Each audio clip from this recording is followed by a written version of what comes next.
Okay, നമ്മളിന്ന് EVSൻ്റെ പുതിയൊരു പാഠത്തിലേക്ക് കടന്നിരിക്കുകയാണ്. എന്തായിരുന്നു പാഠത്തിൻ്റെ പേര് പറഞ്ഞിട്ടുണ്ടായിരുന്നത്? The road to independence. Independence എന്താണ്? സ്വാതന്ത്ര്യം. അറിയാൻ പറയേണ്ട കാര്യമില്ലല്ലോ. റോഡ് ടു ഇൻഡിപെൻഡൻസ് എന്താണ്? സ്വാതന്ത്ര്യത്തിലേക്കുള്ള വഴികൾ, വഴികൾ എന്തൊക്കെയാണ് എന്നാണ് നമ്മൾ പഠിക്കുന്നത്. നമുക്ക് ആദ്യം അറിയാം, ഒരു ബ്രിട്ടീഷ് റൂളിൻ്റെ കീഴിലായിരുന്നു ഇന്ത്യ. പിന്നീടാണ് നമ്മൾ സ്വാതന്ത്ര്യം നേടിയെടുത്തത്. ബ്രിട്ടീഷ് റൂളിൻ്റെ ഉള്ളിലിരിക്കുന്ന സമയത്ത് ഒരുപാട് ചൂഷണങ്ങൾ ഇന്ത്യയിലെ ജനങ്ങൾ നേരിട്ടിട്ടുണ്ടെന്നൊക്കെ നമ്മൾ വിക്ടേഴ്സ് ക്ലാസ്സിൽ കഥകൾ കേട്ടാണ്. നമുക്കതുപോലെ എക്സ്പ്ലെയിൻ ചെയ്യാനുള്ള സമയം ഉണ്ടാവില്ല. അപ്പോൾ വിക്ടേഴ്സ് ക്ലാസ്സിൽ കേട്ടിട്ട് നിങ്ങൾ മനസ്സിലാക്കിയിട്ടില്ലേ? നമുക്ക് പാഠഭാഗത്തേക്ക് നോക്കാം. ദ റോഡ് ടു ഇൻഡിപെൻഡൻസ് എന്നുള്ളതാണ് പാഠത്തിൻ്റെ പേര്. ദെൻ ആദ്യം നോക്കിക്കോളൂ, നമ്മൾ ക്ലാസ്സിൽ വായിച്ചതാണ്, അതുകൊണ്ട് പെട്ടെന്ന് വായിച്ചിട്ട് പോവാം. അടുത്ത പോർഷൻസിൽ ഡീറ്റെയിൽഡായിട്ട് എക്സ്പ്ലെയിൻ ചെയ്യാം. നോക്കിക്കോളൂ. 9 January 1915 morning, an unusual crowd has gathered at Apollo Bandar Harbour, Bombay. People are waiting for the arrival of a foreign ship. An important person is arriving in the ship. All have come there to welcome him. The ship reached the shore. A tall, lean man in a long coat and turban walked out the ship towards the crowd. ഇവിടെ ഈ ഭാഗത്ത് എന്തായിരിക്കും പറഞ്ഞിരിക്കുന്ന ഒരു സംഭവത്തെ വിവരിച്ചിരിക്കുകയാണ്. നമ്മുടെ Apollo Bandar ഹാർബറിൽ ഒരു ദിവസം നോക്കുമ്പോൾ ഇതുവരെ കണ്ടിട്ടില്ലാത്തൊരു ക്രൗഡ് എന്താണ്? ജനക്കൂട്ടം. ഇത് ഇവിടെ കൊടുത്തിട്ടുണ്ട്, ക്രൗഡ് ജനക്കൂട്ടമാണ്. ക്രൗഡിനെ കാണാൻ സാധിക്കുന്നു. എന്തുകൊണ്ടാണ്? അവരെല്ലാം ഒരു ഫോറിൻ ഷിപ്പിന് വെയിറ്റ് ചെയ്യാണ് എന്നിവിടെ പറയുന്നുണ്ട്. ആ ഫോറിൻ ഷിപ്പിൽ നിന്നും വളരെ പ്രാധാന്യം അർഹിക്കുന്ന ഒരു വ്യക്തി, എൻ ഇമ്പോർട്ടൻറ്റ് പേഴ്സൺ എന്താണ് വരികയാണ്. അപ്പോൾ അദ്ദേഹത്തെ വെൽക്കം ചെയ്യേണ്ടിയിട്ടാണ് അവരെല്ലാവരും വെയിറ്റ് ചെയ്ത് നിൽക്കുന്നത്. The ship reach the shore എന്താണ്? തീരം. A tall lean man in a long coat and turban. ടർബനൊക്കെ അറിയോ? ടർബൻ നമ്മുടെ തലപ്പാവ്. നിങ്ങൾ ആ ചിത്രം നോക്കിക്കഴിഞ്ഞാൽ നിങ്ങൾക്ക് മനസ്സിലാവും. Turban. walked out the ship and towards the crowd. Walked out of the ship and towards the crowd. അടുത്തൊരു ചോദ്യം പോലെയാണ് ചോദിച്ചിരിക്കുന്നത്. എന്താണ്? ഹൂ ഈസ് ദിസ് ഗ്രേറ്റ് മാൻ? ആരാണ് ആ മഹത്തായ വ്യക്തി? Yes, he is Gandhiji. അപ്പോൾ ഗാന്ധിജി എവിടെ നിന്നോ തിരിച്ചു വന്നിരിക്കുകയാണ്. എവിടെ നിന്നാണ്? ദക്ഷിണാഫ്രിക്കയിൽ നിന്ന് തിരിച്ചു വന്നതിൻ്റെ കാര്യമാണ് ഇവിടെ പറഞ്ഞിരിക്കുന്നത്. ഇത് നോക്കിയോളൂ, നമ്മൾ അടുത്ത ഭാഗ്യ ചിത്രം ഇവിടെ കൊടുത്തിട്ടുണ്ട്. ഇതിനെയാണ് ടർബൻ എന്ന് പറയുന്നത്. കണ്ടോ, ടർബൻ. ദെൻ നെക്സ്റ്റ് നോക്കിക്കോളൂ.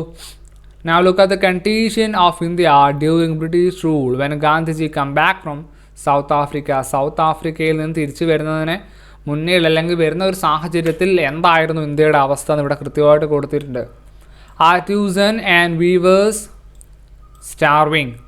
എന്താണ് നമ്മൾ എക്സ്പ്ലെയിൻ ചെയ്തതാണ്, പെട്ടെന്ന് പറഞ്ഞിട്ട് പോവാം. ആർട്ടിസൻ എന്ന് പറഞ്ഞാൽ എന്താണ്? നമ്മുടെ കൽപ്പണിക്കാർ അല്ലെങ്കിൽ എന്താ പറയുക, കൈത്തൊഴിലാളികൾ എന്നുള്ള അർത്ഥമാണ്. വീവേഴ്സ് അറിയാം, എന്താ നമ്മുടെ തയ്യൽക്കാരില്ലേ, നെയ്ത്തുകാർ അതിനാണ് വീവേഴ്സ് എന്ന് പറയുന്നത്. സ്റ്റാർവിങ് എന്താണ്? പട്ടിണി. Students punished for singing patriotic song. Patriotic song എന്താണ്? ദേശഭക്തി ഗാനമാണ്. ഇപ്പോൾ പാട്രിയോട്ടിക് സോങ് പാടി ഇപ്പോൾ പണിഷ് ചെയ്യപ്പെടുക എന്നാണ്, ശിക്ഷിക്കപ്പെടുക. Taxes increase. ടാക്സ് എന്താണ്? വരുമാനം കൂടി. Taxes increased. ഇൻക്രീസ് ചെയ്യാന്ന് വെച്ചാൽ എന്താണ്? കൂടുക. ഇൻക്രീസ് ചെയ്യാന്ന് വെച്ച് കഴിഞ്ഞാൽ കൂടി എന്നാണ് അർത്ഥം. ഡിക്രീസ് ചെയ്യാന്ന് വെച്ച് കഴിഞ്ഞാൽ എന്താണ്? കുറയുക അർത്ഥം. ഇൻക്രീസ് കൂടുക, ഇൻക്രീസ് കൂടുക, ഡിക്രീസ് കുറയുക, അത് തന്നെ. ന്യൂ ടാക്സസ് ഇൻട്രൊഡ്യൂസ് ചെയ്യുക വെച്ചാൽ എന്താണ്? അവതരിപ്പിക്കപ്പെടുക. പുതിയ വ്യവസ്ഥകൾ ബ്രിട്ടീഷുകാർ കൊണ്ടുവന്നുകൊണ്ടിരിക്കുകയാണ്. Peasants live in misery. Peasants എന്താണ്? കർഷകർ. പാസൻസിന് ബുദ്ധിമുട്ടുണ്ടായിക്കൊണ്ടിരിക്കുകയാണ്, ദുരിതത്തിലേക്ക് പോയിക്കൊണ്ടിരിക്കുകയാണ്. Editor hanged on road side tree for publishing patriotic song. Patriotic സോങ്ങിനെ പറ്റി തന്നെയാണ് വീണ്ടും പറയുന്നത്. ഹാങ്ഡ് ഓൺ എന്താണ്? ഹാങ് ചെയ്യപ്പെടുക, തൂക്കിക്കൊല അല്ലെങ്കിൽ കൊല ചെയ്യപ്പെടുക എന്നുള്ള അർത്ഥമാണ്. പിന്നെ on a road side tree for publishing, അവതരിപ്പിച്ചതിന് അല്ലെങ്കിൽ പുറത്തുവിട്ടതിന്, വിതരണം ചെയ്തതിന്. എന്ത്? Patriotic song. പാട്രിയോട്ടിക് സോങ് പാടുന്നവരെയും പബ്ലിഷ് ചെയ്യുന്നവരെയും എല്ലാം ബ്രിട്ടീഷുകാർ ശിക്ഷിക്കുകയാണ്. ഇനി എന്താണ് അടുത്ത കൊടുത്തിരിക്കുന്നത്? Do you examine the collage. ഇത് കൊളേജ് എന്ന് വായിക്കരുത്, കൊളാഷ്, കൊളാഷ്, കൊളാഷ് എന്നാണ് പ്രൊനൗൺസ് ചെയ്യുന്നത്. Collage, collage. ഓക്കെ, അപ്പോൾ do you examine the collage. നിങ്ങൾ നോക്കിയോ, വളരെ മോശമായിട്ടുള്ള സാഹചര്യമായിരുന്നു ആ സമയത്ത് നമ്മുടെ ഇന്ത്യയിൽ ഉണ്ടായിരുന്നത് എന്ന് നമുക്ക് കൊളാഷുകൾ വായിക്കുമ്പോൾ മനസ്സിലാവും. ഓക്കെ, അടുത്ത നോക്കിക്കോളൂ, അടുത്ത ഈ ഒരു പാരഗ്രാഫ് നോക്കിക്കോളൂ, എന്താ പറയുന്നത് നോക്കിക്കോളൂ. The British ruled India threatening and killing Indians. The British ruled India. Threatening എന്ന് വെച്ചാൽ എന്താണ്? ദുഷ്കരമായിട്ട് മാറുക, അല്ലെങ്കിൽ നാശത്തിലേക്ക് ലഭിക്കുക, മോശമായിട്ട് മാറുക എന്നൊക്കെയുള്ള അർത്ഥമാണ് ത്രെട്ടണിങ്. വിപത്താണ് അർത്ഥം, വിപത്ത്. ആൻഡ് കില്ലിങ് ദ ഇന്ത്യൻസ്, പറയേണ്ട കാര്യമില്ല, ഇന്ത്യൻസിനെ കൊല്ലുകയാണ്. We were forced to obey all the rules. Obey, അനുസരിക്കുക. ഫോഴ്സ്ഡ്, ബലം പ്രയോഗിച്ചുകൊണ്ട്. We were forced to obey the rules, അവരുടെ നിയമങ്ങൾ നമ്മൾ അനുസരിക്കാൻ എന്താ പറയുക, നിർബന്ധിതരാവുകയാണ്. Gandhiji exhorted the people to stand united against the harassment and injustice of the British rulers. exhorted എന്താണ്? EXHORTED. exhorted എന്ന് വെച്ച് കഴിഞ്ഞാൽ ആഹ്വാനം ചെയ്യുക. The people എന്താ പറഞ്ഞ ജനങ്ങളോട്? തിരിച്ചടിക്കാനാണോ പറഞ്ഞേ? അല്ല. Gandhiji exhorted the people to stand united against the harassment. harassment എന്താണ്? harassment, പീഡനങ്ങൾ. harassment and injustice, അനീതി of British rulers. ബ്രിട്ടീഷ് ഭരണാധികാരികൾക്കെതിരെ യുണൈറ്റഡ് ചെയ്യാൻ, ഒരുമിച്ച് നിൽക്കാനാണ് ഗാന്ധിജി ആഹ്വാനം ചെയ്തത്. He devised new means of protest like Satyagraha for the fight against the British. He devised, കൊണ്ടുവന്നു അല്ലെങ്കിൽ അവതരിപ്പിച്ചു. Device new means of protest, പുതിയൊരു സമരമാർഗം അല്ലെങ്കിൽ പുതിയൊരു സമര രീതി കൊണ്ടുവരികയാണ്. ആർക്കെതിരെ? ബ്രിട്ടീഷുകാർക്കെതിരെ പറയേണ്ടിയിട്ട് പുതിയൊരു സമര രീതി ബ്രിട്ടീഷുകാർക്കെതിരെ പോരാടേണ്ടിയിട്ട് പുതിയൊരു സമര രീതി കൊണ്ടുവന്നു. അതാണെന്ത്? സത്യാഗ്രഹ എന്ന് പറയുന്നത്. സത്യാഗ്രഹം നമ്മൾ മലയാളത്തിൽ പറയില്ലേ, സത്യാഗ്രഹം. അടുത്ത് നോക്കിക്കോളൂ, സത്യാഗ്രഹം എന്താണെന്നുള്ളത് ഇവിടെ കൊടുത്തിട്ടുണ്ട്. ഒന്ന് വായിച്ച് നോക്കിയല്ല, സത്യാഗ്രഹം എന്താണ് ഉദ്ദേശിക്കുന്നത്? What you mean by satyagraha? ഇതൊന്ന് വായിച്ച് നോക്കിക്കോളൂ. സത്യാഗ്രഹ മീൻസ്, എന്താണ് സത്യാഗ്രഹം ഉദ്ദേശിക്കുന്നത്? Satyagraha means holding on to truth. സത്യത്തെ ഉയർത്തിപ്പിടിക്കലാണ് സത്യാഗ്രഹം കൊണ്ട് ഉദ്ദേശിക്കുന്നത്. സത്യത്തെ ഉയർത്തിപ്പിടിക്കുക. Never accept anything evil. ദോഷകരമായിട്ടുള്ള അല്ലെങ്കിൽ എന്താ പറയുക, വളരെ മോശമായിട്ടുള്ള യാതൊരു പ്രവൃത്തിയെയും സത്യാഗ്രഹം അംഗീകരിക്കുന്നില്ല. Opposite. However do not use violence while opposing. നമ്മൾ പ്രതിരോധിക്കുമ്പോൾ ഒരിക്കലും അക്രമത്തിൻ്റെ പാതയിലൂടെ പ്രതിരോധിക്കാൻ പാടില്ല. Never give up non violence. അഹിംസ ഒരിക്കലും കൈവിടരുത്. നമ്മൾ പ്രതിഷേധിക്കണം, നമ്മൾ ശക്തമായിട്ട് പോരാടണം ബ്രിട്ടീഷുകാർക്കെതിരെ. പക്ഷെ പോരാടേണ്ടത് ഹിംസയുടെ പാതയിലൂടെയല്ല, മറ്റുള്ളവരെ കൊന്നുകൊണ്ടും കൊലവിളിച്ചുകൊണ്ടുമല്ല. സത്യാഗ്രഹത്തിലൂടെ മുന്നോട്ടേക്ക് പോകണം, അഹിംസയിലൂടെ മുന്നോട്ടേക്ക് പോകണം. ഹിംസിച്ചുകൊണ്ട് നമുക്ക് മുന്നോട്ടേക്ക് പോകേണ്ടതില്ല എന്നുള്ളതാണ് ഗാന്ധിജി മുന്നോട്ട് വെച്ചിട്ടുണ്ടായിരുന്ന വളരെ പ്രധാനപ്പെട്ട ഒരു ആശയം എന്ന് പറയുന്നത്. മനസ്സിലായോ? സത്യാഗ്രഹം എന്താണ്? സത്യത്തെ ഉയർത്തിപ്പിടിച്ചുകൊണ്ട് അഹിംസയുടെ പാതയിലൂടെ സഞ്ചരിച്ച് മറ്റുള്ള അനീതികൾക്കെതിരെ പോരാടുക എന്നുള്ളതാണ് ഗാന്ധിജി ജനങ്ങളോട് ആഹ്വാനം ചെയ്തത്. അടുത്ത നോക്കിയേ. Gandhiji simple way of life, pleasing speech, this was enough for him to capture the minds of ordinary people. ഗാന്ധിജിയുടെ വളരെ ലളിതമായ ഒരു ജീവിതം ശൈലി, അല്ലെങ്കിൽ വളരെ ലളിതമായിട്ടുള്ളൊരു ജീവിത ശൈലിയും അതുപോലെ തന്നെ വളരെ സൗമ്യമായിട്ടുള്ള ഒരു പ്രസംഗം അല്ലെങ്കിൽ സ്പീച്ചൊക്കെ സാധാരണക്കാരുടെ ജനങ്ങളിലേക്ക് വലിയൊരു പ്രാധാന്യം ഗാന്ധിജിക്ക് കൊണ്ടുവരാൻ, അല്ലെങ്കിൽ ഒരു സാധാരണക്കാരനെ പോലെ തന്നെ സാധാരണക്കാരുടെ ഇടയിലൂടെ പ്രവർത്തിച്ചത് കൊണ്ടാണ് ഗാന്ധിജിക്ക് ഇത്രയേറെ ജനപിന്തുണ ലഭിച്ചത്. ദിസ് വാസ് ഇനഫ്, ഇത് മതിയായിരുന്നു. This was enough for him to capture the mind of ordinary people. സാധാരണക്കാരുടെ ജനങ്ങളിലേക്ക് കയറിപ്പറ്റാൻ ഗാന്ധിജിക്ക് ഇത്രയും തന്നെ ധാരാളമായിരുന്നു. എന്തൊക്കെയാണ്? Simple way of life and pleasing speech. നോക്കിക്കോളൂ, പിന്നെന്താ? People supported him with great enthusiasm. People supported him with great enthusiasm. Enthusiasm എന്ന് വെച്ച് കഴിഞ്ഞാൽ എന്താണ് ഉദ്ദേശിക്കുന്നത്? ഉത്സാഹത്തോടെ അല്ലെങ്കിൽ വളരെയധികം ഉണർന്ന് പ്രവർത്തിക്കുക എന്നൊക്കെ പറയില്ലേ. വളരെയധികം ഉത്സാഹത്തോടു കൂടി അദ്ദേഹത്തിൻ്റെ ഒപ്പം പ്രവർത്തിക്കാൻ ഇതൊക്കെ ധാരാളമായിരുന്നു. People supported him with great enthusiasm. വളരെയധികം ഉത്സാഹത്തോടു കൂടി ഗാന്ധിജിക്ക് എല്ലാവരും പിന്തുണ കൊടുത്തു. This mass support raised him to the leadership of Indian National Congress. ഈ വലിയ ജനപിന്തുണ, the mass support, ഈ വലിയ ജനപിന്തുണ raised him to the leadership of Indian National Congress. ഇത്രയും വലിയൊരു ജനപിന്തുണ ലഭിച്ചത് കൊണ്ട് തന്നെ ഇന്ത്യൻ നാഷണൽ കോൺഗ്രസിൻ്റെ തലപ്പത്തേക്ക് ഗാന്ധിജി എത്താൻ തുടങ്ങി. This mass support raised him to the leadership. Leadership എന്താണ്? നേതൃസ്ഥാനം എന്ന് പറയും. നേതൃസ്ഥാനത്തേക്ക് ഏതിൻ്റെ? ഇന്ത്യൻ നാഷണൽ കോൺഗ്രസിൻ്റെ നേതൃസ്ഥാനത്തേക്ക് എത്താൻ ഈ വലിയൊരു ജനപിന്തുണ സഹായകമായി. നോക്കിക്കോളൂ. Consequently, the Indian freedom struggle became a constructive mass movement rooted in non-violence. Consequently, പിന്നീട് അങ്ങോട്ടേക്ക് അല്ലെങ്കിൽ തുടർച്ചയായി consequently the Indian freedom struggle, Indian സ്വാതന്ത്ര്യ സമരം എന്ന് പറയുന്നത് become a constructive mass movement rooted in non-violence. അഹിംസയിൽ ഊന്നി നിന്നുകൊണ്ടുള്ള വളരെ കൺസ്ട്രക്റ്റീവായിട്ടുള്ള ഒരു സമര രീതിയായിട്ട്, സമരമുറയായിട്ട് ഇന്ത്യൻ സ്വാതന്ത്ര്യ സമരം കൊടുമ്പിരി കൊണ്ടു, അല്ലെങ്കിൽ ഇന്ത്യൻ സ്വാതന്ത്ര്യ സമരം മുന്നോട്ടേക്ക് പോവുകയാണ്. Consequently, the Indian freedom struggle become a constructive mass movement rooted in non-violence. non-violence എന്താണ് non-violence? നേരത്തെ പറഞ്ഞു കഴിഞ്ഞു. അഹിംസയിൽ ഊന്നിയിട്ടുള്ള. ഹിംസിക്കാവോ? വയലൻസ് ആണോ ഉദ്ദേശിക്കുന്നത്? അല്ല. വയലൻസ് എന്താണ്? ഹിംസയാണ്. നോൺ വയലൻസ് എന്താണ്? അഹിംസയാണ്. ക്ലിയർ ആയില്ലേ? അടുത്ത് എന്താണ് പറയുന്നത് നോക്കിയോളൂ. The first struggle for peasants. ആദ്യത്തെ സമരം എന്താണെന്ന് പറഞ്ഞിട്ടുള്ളത് വിക്ടേഴ്സ് ക്ലാസ്സിൽ നിങ്ങൾ കണ്ടതാണ്. The first struggle for peasants. The peasants of Champaran village in Bihar were in great misery. Champaran വില്ലേജിലെ ആൾക്കാർ വലിയൊരു ദുരിതം അനുഭവിച്ചു കൊണ്ടേയിരിക്കുകയാണ്. അവിടുത്തെ കർഷകർ എന്താണ്? They were forced to cultivate indigo in most of their field and sell it at rate fixed by British landowners. ഇവിടെ IndiGo എന്താണ്? നീലം. നിങ്ങൾ നമ്മുടെ ഇതിൽ വിക്ടേഴ്സിൽ കേട്ടതായിരിക്കും. നീലം എന്താണ്? നമ്മൾ തുണികളിലൊക്കെ ഉപയോഗിക്കണില്ലേ, അല്ലെങ്കിൽ ചായത്തിനൊക്കെ ഉപയോഗിക്കണില്ലേ, അതിനാണ് ഇൻഡിഗോ എന്ന് പറയുന്നത്.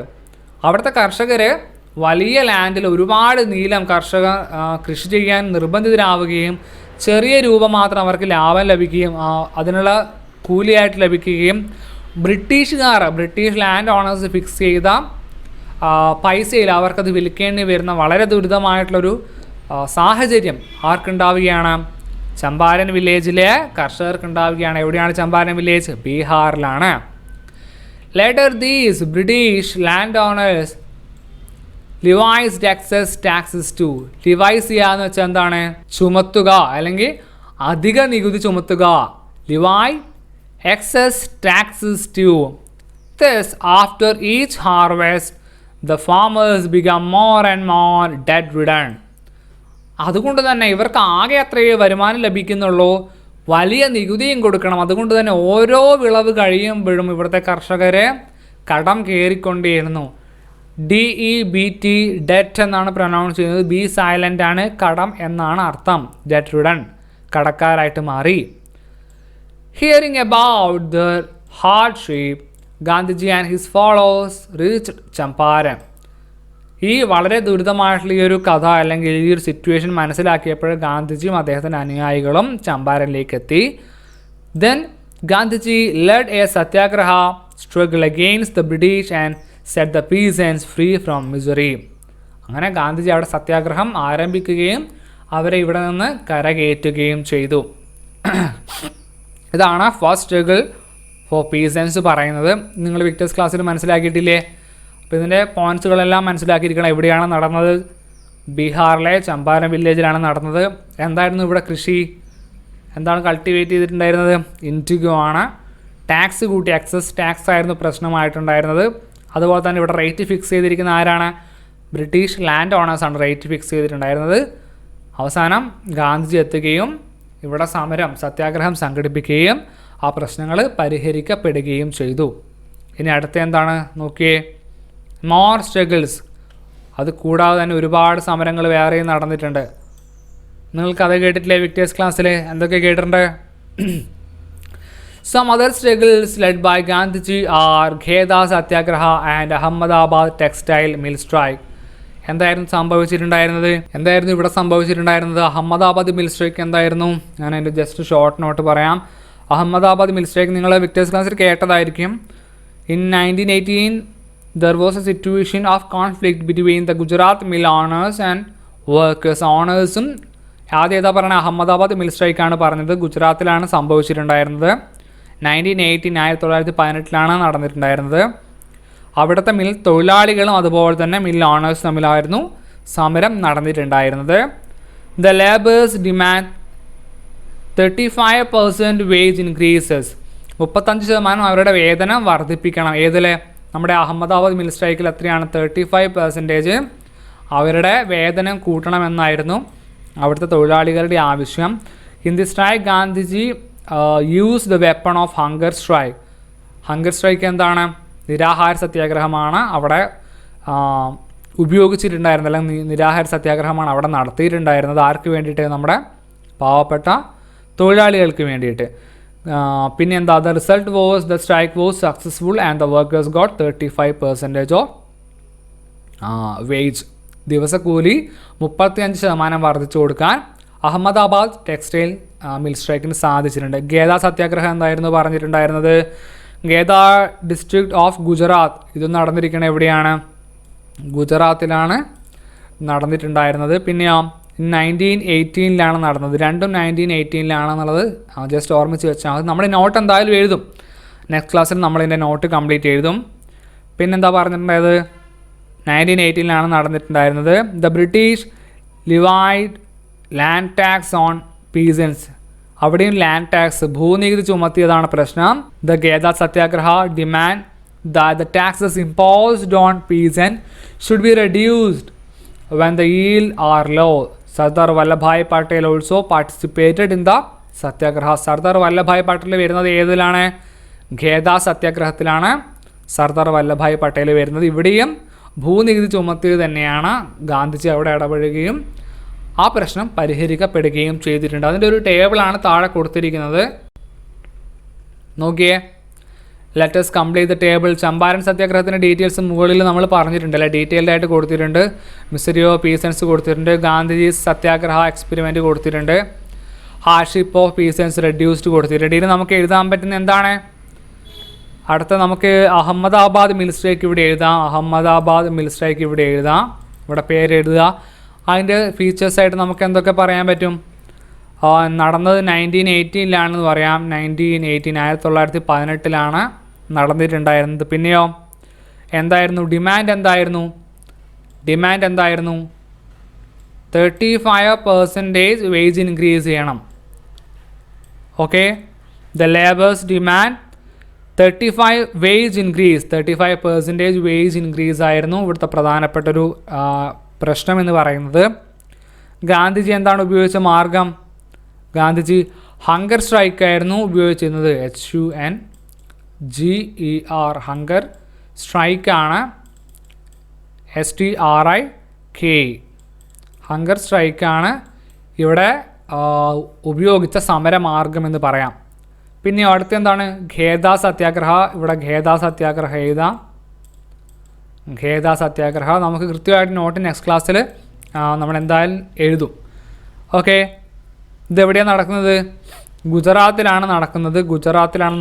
1918 തന്നെയാണ്, 1918 തന്നെയാണ് നടന്നിട്ടുണ്ടായിരുന്നത്. പിന്നെയോ വേറെന്താണ് നമുക്ക് പറയാൻ പറ്റുക? ഇവിടുത്തെ പ്രശ്നം എന്താണ്?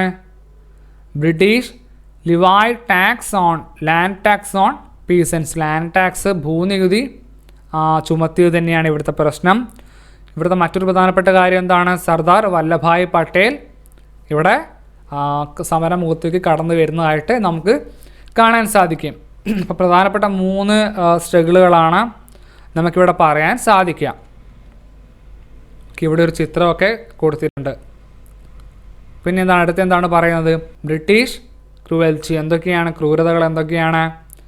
The British introduced an act which gave them power to arrest and imprison anyone they wanted without trial for any length of time.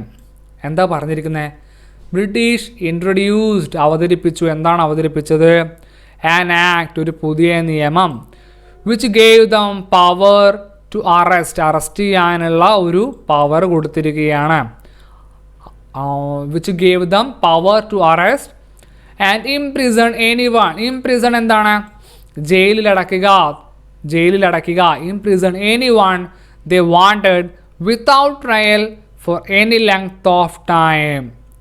എത്ര കാലത്തേക്ക് വേണമെങ്കിലും യാതൊരു നമ്മുടെ കോടതിയുടെ സഹായമോ അല്ലെങ്കിൽ കോടതിയുടെ ട്രയലോ ഒന്നുമില്ലാതെ ബ്രിട്ടീഷുകാർക്ക് ആരെ അറസ്റ്റ് ചെയ്യണമെന്ന് തോന്നുന്നുവോ അവരെ അറസ്റ്റ് ചെയ്ത് കൊണ്ടുപോയി ജയിലിലടക്കാം എന്നുള്ള ഒരു നിയമം ബ്രിട്ടീഷുകാർ പാസ്സാക്കിയിരിക്കുകയാണ്. They suppressed the peaceful protest led by Gandhiji against this act and arrested him. എന്താ ചെയ്തേ? ഇതെന്തിനാ കൊണ്ടുവന്നേ? വളരെ നല്ല രീതിയിൽ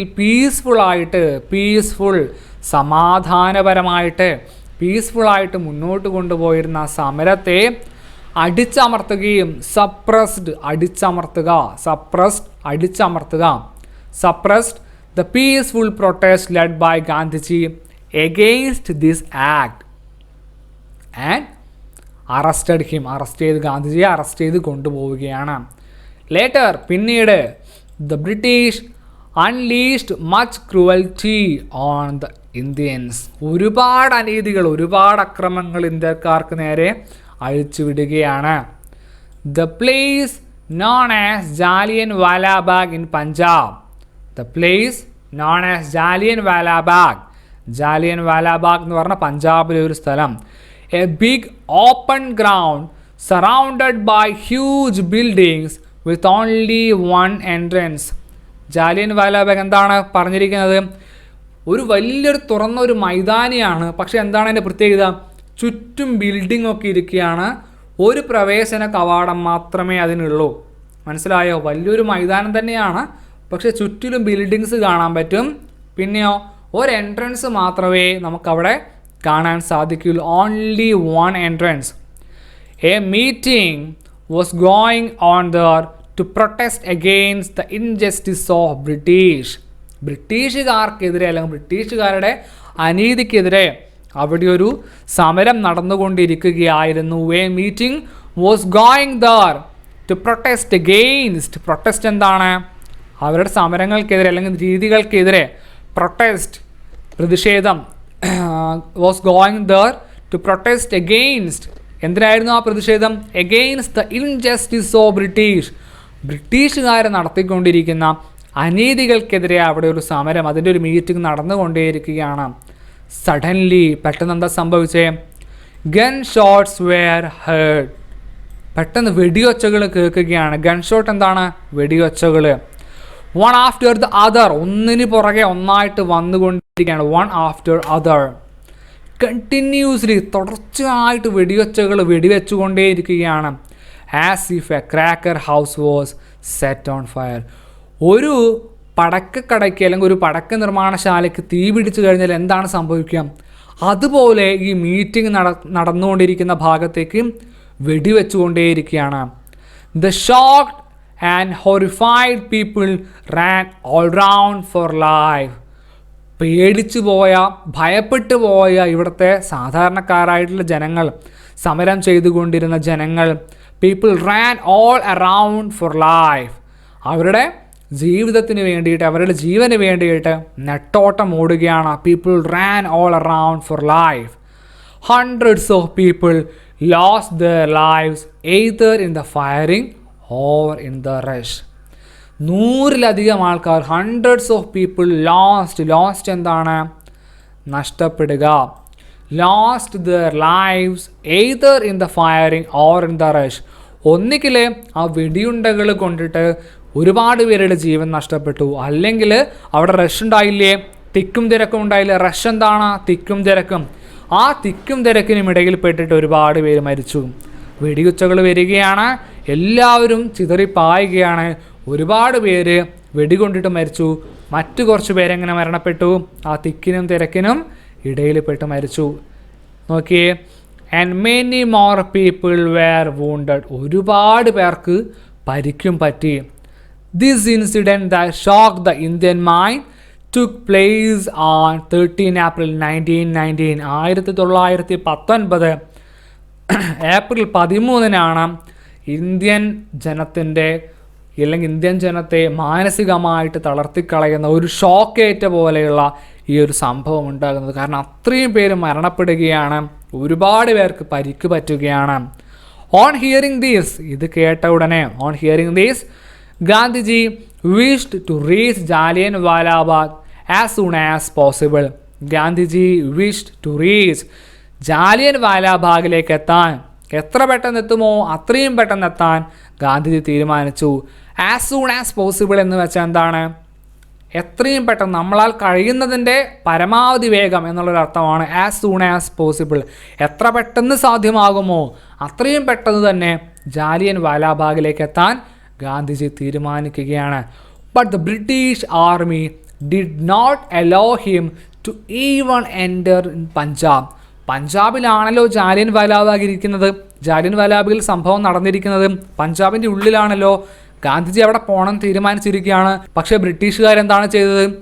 ഗാന്ധിജിയെ പഞ്ചാബിൽ പോലും എൻട്രി ചെയ്യാൻ അവർ വിസമ്മതിക്കുകയാണ്. Gandhiji wished to reach Jallianwala Bagh as soon as possible, but the British army, ബ്രിട്ടീഷുകാരുടെ ആർമി എന്ത് ചെയ്തു? British army did not allow him, allow എന്താണ്? ALLOW, allow അനുവദിക്കുക, സമ്മതിക്കുക എന്നൊക്കെ അർത്ഥമാണ്. allow him to even enter in Punjab, പഞ്ചാബിലോട്ട് പോലും എൻ്റർ ചെയ്യാൻ അവരെ ഗാന്ധിജിയെ സമ്മതിച്ചിട്ടുണ്ടായിരുന്നില്ല.